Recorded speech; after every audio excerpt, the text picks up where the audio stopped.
Hello everyone. Today we're gonna see how to edit source files in Google DevTools or Google Chrome.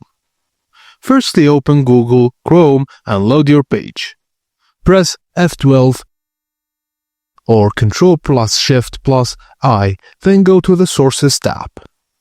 Go to the File System tab under Sources, then click +Add folder to Workspace. Select your local project folder and click Allow to grant Chrome access. Now, you can directly edit HTML, CSS or JavaScript files. For JavaScript and HTML, press Ctrl+S or CMD+S to save. CSS updates happen instantly as you tap. Just right-click on the File tab, Local Modifications to see all edits. Then use the arrow icon to revert changes to the original version. And that's it, guys. As simple as that. Thank you for watching, and please don't forget to like and subscribe for more tutorials.